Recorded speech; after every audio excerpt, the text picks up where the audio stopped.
It's a cloudy Tuesday here in Seoul. Hello and welcome to Business Daily. I'm Kim Young-gil. Let's first get started with a look at today's highlights. Korea's producer price index rose in August, marking 10 consecutive months of gains, hinting at the possibility of a rise in consumer prices as well in the coming months. President Moon Jae-in and UN Secretary-General Antonio Guterres exchanged views on finding a peaceful solution to North Korea's nuclear issues. Don't go away, stay tuned for these stories and more.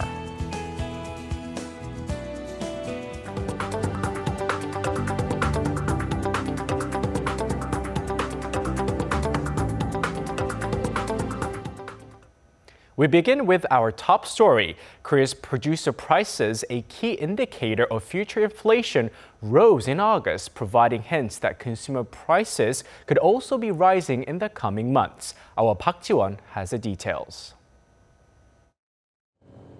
Korea's central bank says the tentative producer price index in August has increased by 0.3% from the previous month. This is the second month in a row that prices have risen and the 10th consecutive month of on-year increases.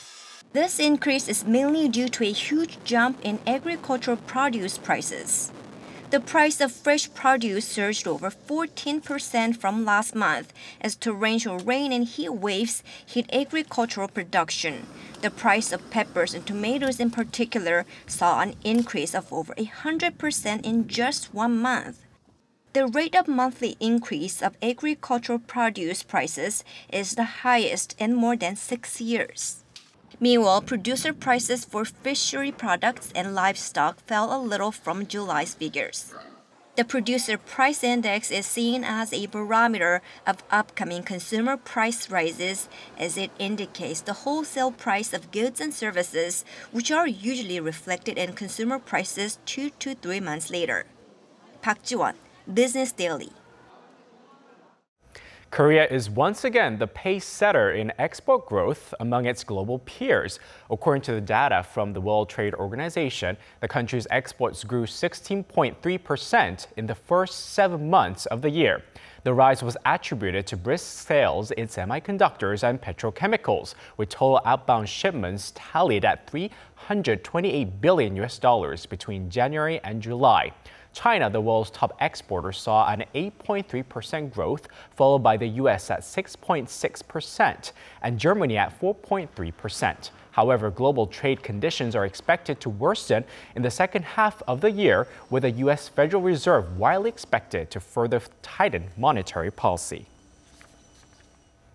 President Moon Jae-in has called for coordinated efforts by the international community to peacefully resolve North Korea's nuclear issue. During a meeting with UN Secretary-General Antonio Guterres on Monday in New York City, President Moon stressed the need to thoroughly implement UN sanctions against the communist regime to bring Pyongyang back to dialogue.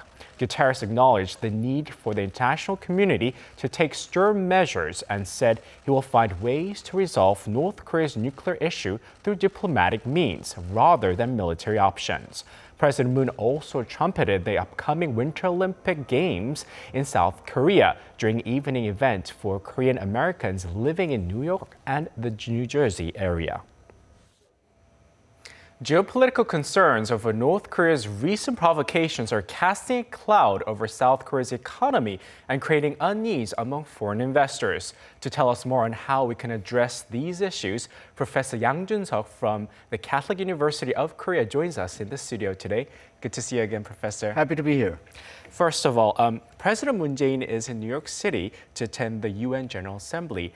While his speech will no doubt be focused on North Korea's nuclear threat, do you think he will raise issues regarding the economy as well, Professor?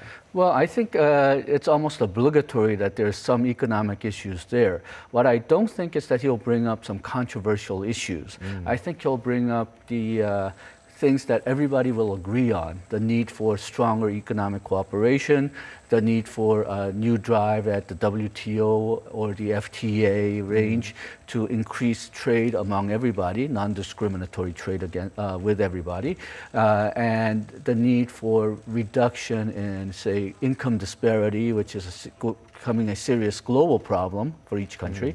But I don't think he'll spend too much time on it. I don't think he'll bring up any controversial issues because right now we seem to be very focused on getting international cooperation from North Korea, and we don't want to weaken that, at least in the context of the UN. Right, Professor. Now, President Moon will also be attending an investor relations meeting with U.S. businessmen during his trip. And we know that the finance minister usually takes charge of such matters. But do you find it unusual that President Moon himself is going to step up the plate this time around? Yes, I do find it unusual, and normally I would be a bit careful. Whenever you see somebody who's like the president going on these investor relation type of meetings, that may give a wrong signal that the government is actually very worried, so they brought out the heavy hitter. But I think in this case that we may be able to avoid sending missed signals like that. I think there's a legitimate reason why President Moon is going to make an appearance at the investor relations meeting and make his presentation. And I think it's a chance to convince the international investors that this actually is a very good strategy for Korea's long-term growth. And if it can manage to do that, then I think there's more than enough reason why President Moon should make an appearance at the IR meeting in New York. Right, Professor. I think you've already said much of the next questions, but what kind of messages do you think President Moon will deliver to investors, maybe concerning a bit more on North Korea? Definitely give an impression or show that North Korea is not a serious economic problem. Personally, I don't think that's that big a problem right now because we don't see the market panicking.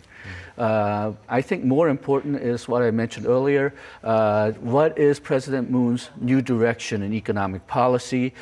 He has been coming down very hard on 재벌 and income disparity.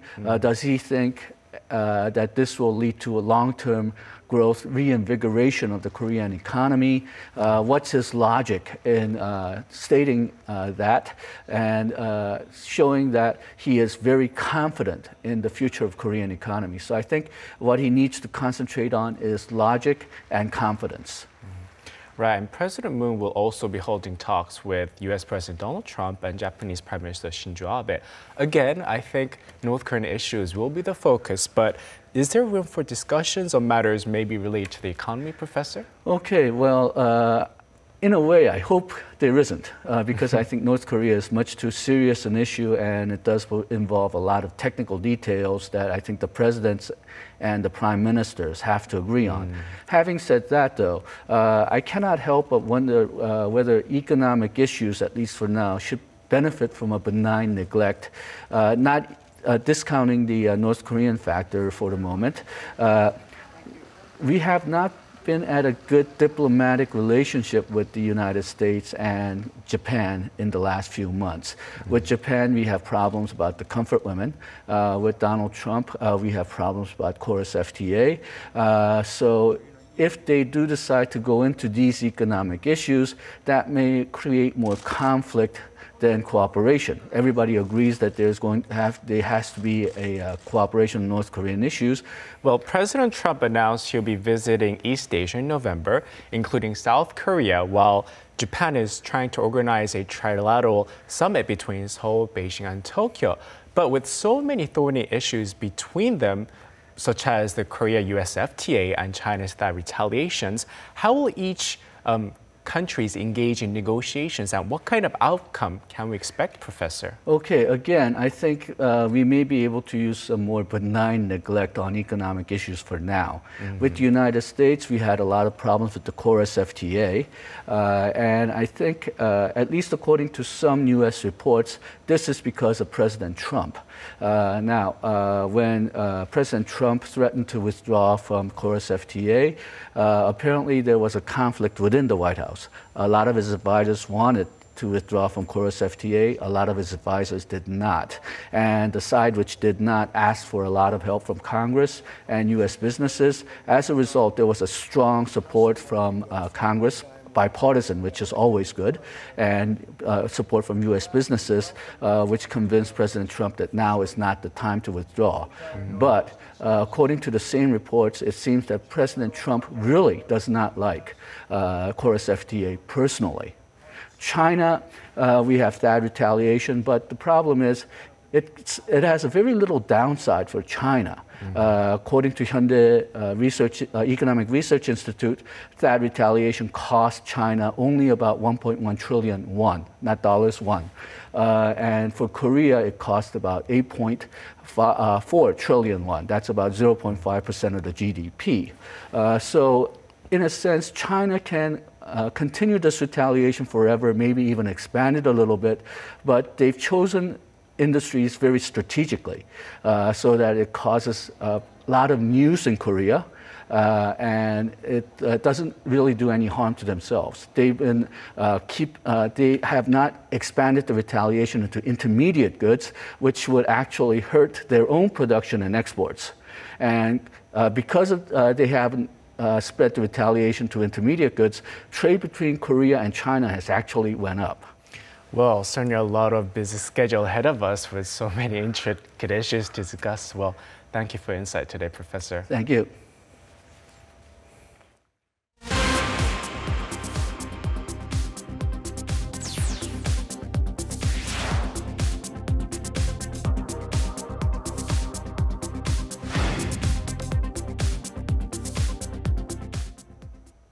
The European Union is strengthening its punitive measures on North Korea by slashing wire transfer limits to the reclusive state. The Japanese daily Yomiuri Shimbun reported Tuesday that the EU plans to reduce the transfer limit from the current $18,000 to $6,000 per person. The move is aimed at sharply reducing the amount of money that North Korean workers can send back to the regime, suspected of being funneled towards Pyongyang's nuclear and missile programs. According to EU statistics released in 2016, there are more than 600 North Korean workers legally employed across 10 EU member nations. China's economic retaliation over Korea's deployment of the THAAD missile defense system has hit local firms hard, cutting across several industries. Now it seems to have derailed the acquisition of Kumho Tire by Chinese firm Qingdao Double Star. Our Won Jong-an tells us more. Since the global financial crisis in 2009, Kumho Tire has been the target of an acquisition by Chinese company Qingdao Double Star. But recently, the efforts made during the long and drawn-out negotiations have all gone to waste after Qingdao Double Star decided to pull out from the deal. According to Chinese newspaper The People's Daily, the Chinese firm withdrew from the deal due to pressure stemming from the current heightened tensions between the two countries, which has arisen from the deployment of THAAD.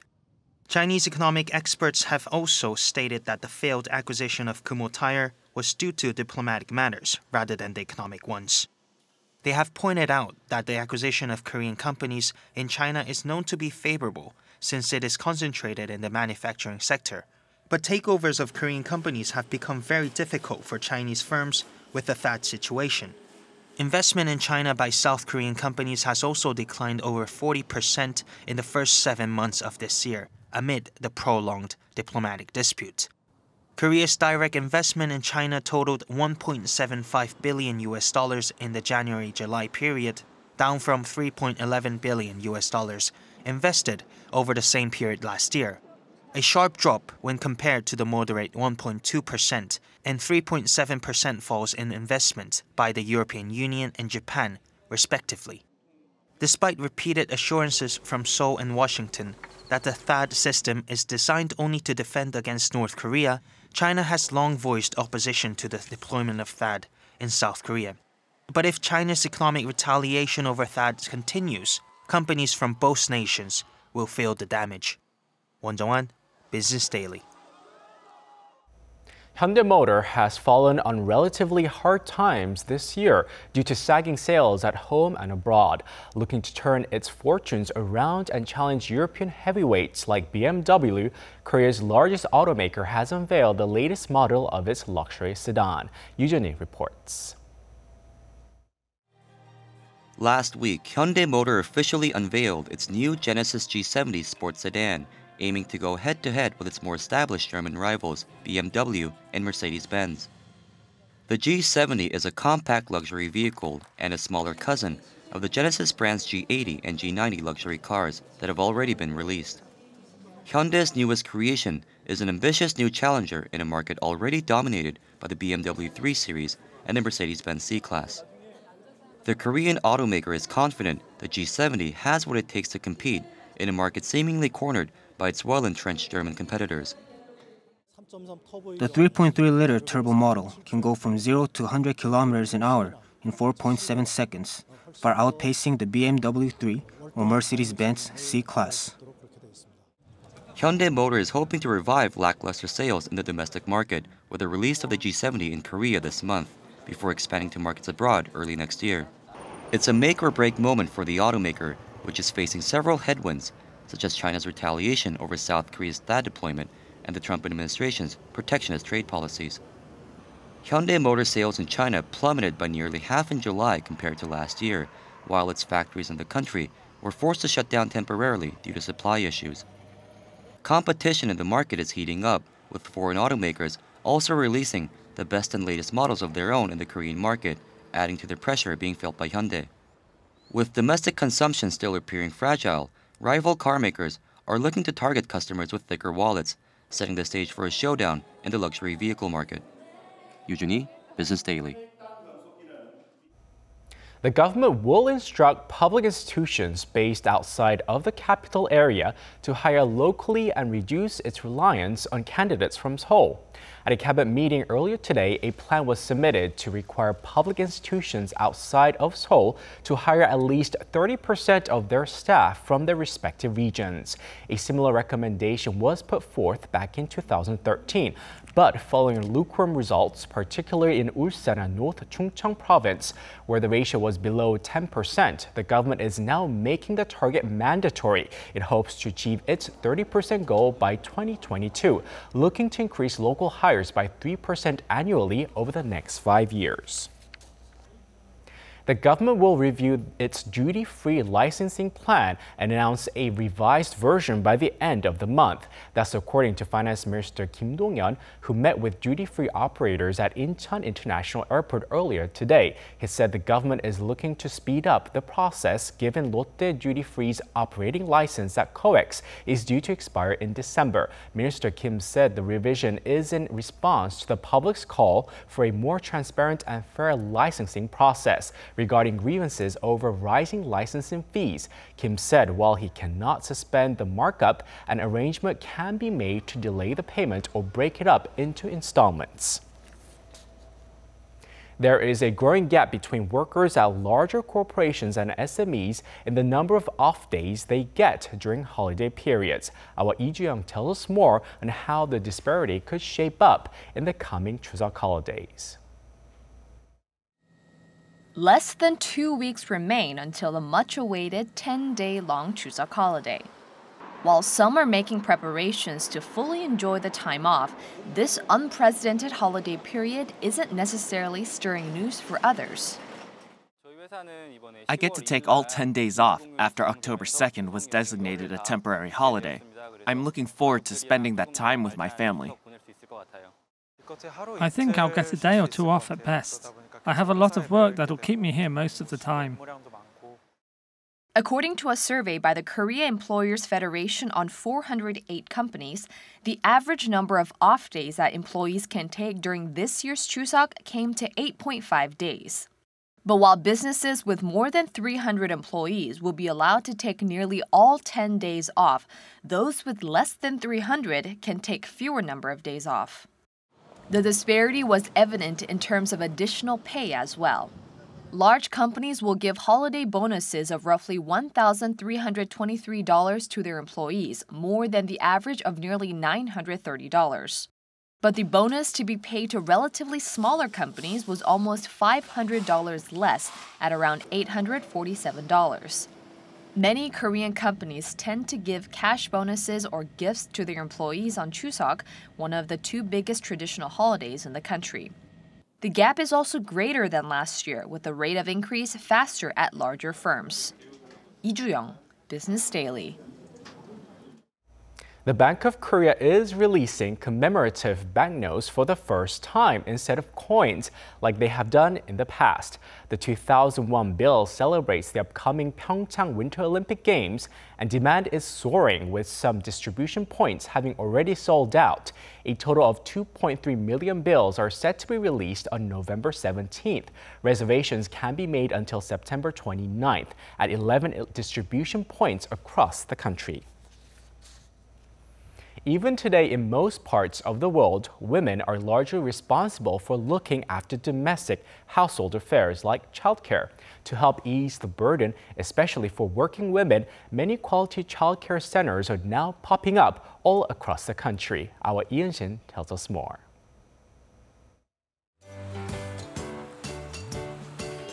There are plenty of books and toys and friends to play with at this childcare. But it looks like kids are having most fun when doing a group activity led by their instructors. I like having fun with the teachers here. I made a hamburger today with some friends. For today's lesson, why one shouldn't say curse words, the first and second graders here have an open discussion with each other. And later on, they get to have a short snack time before dinner. Their parents may still be at work by this time of the day, but they've got nothing to worry about, as this place isn't just a regular daycare. The hours between 3 and 7 p.m. can be especially challenging for parents, as they struggle to fill the gap between the end of the school day and end of their workday. So to take the burden off community residents, this childcare center opened last year. Kids can usually come here straight from school to play under close supervision. Cho is never alone when handling kids. She's always got an assistant by her side. And it's often the parents that take turns to fill the position. Local residents in the Gwacheon city community made this program possible. Among city resident applicants, we prioritize couples working full-time and single parents. The city plans to expand the program to all parts of Gwacheon in the coming years. It's part of the city government's efforts to help parents with kids balance work and family life better. And it's something that's needed throughout Korea. Out of some 5 million women who quit their jobs last year, over 50% answer that they left their careers behind to give birth or devote their time to raising their kids. Women my age often quit their jobs because they get frustrated with the nursery system. I hear when the parents come to pick up their child after 6 p.m., the kid is often left alone. The root cause lies in women having to shoulder the burden of raising children. This widespread notion of traditional gender roles needs to change so moms and dads can both be responsible for taking care of kids. Along with that, safe and reliable nurseries close to homes or the workplace are needed. While experts warn that bringing change to long-held cultural beliefs will take time, the ideal care center model is gaining momentum. Many of the nearly 4,000 staff at Ansan Science Valley, an area filled with hundreds of tech businesses and institutions, juggle extended working hours and family life on a day-to-day basis. And to accommodate them, the community featured a Daycare 4.0. I like how the center's right next to my work, so if my kids get sick, I can quickly come here to check on him. Knowing that my child is nearby, I get to sit back and focus at work. An open playing field for kids to learn new things and make new friends. The management is handled by the valley's conglomerates with government support. So there's no extra financial load for the parents. From female workers who quit their jobs to take care of their children, throughout the country, companies saw over $13 billion lost a year. So we wanted to come out with a system where women can be a mom without putting an end to their career and can really focus on their work. All the more reason for more reliable childcare services, where kids can spend hours of quality time while moms chase after their dreams. But that alone won't secure these valued workers. A profound structure that prevents any discrimination against working moms is also needed. The discrimination is often driven from conventional ideas that women are responsible for household affairs and are a secondary income producer at home. Yoon-shin, Business Daily.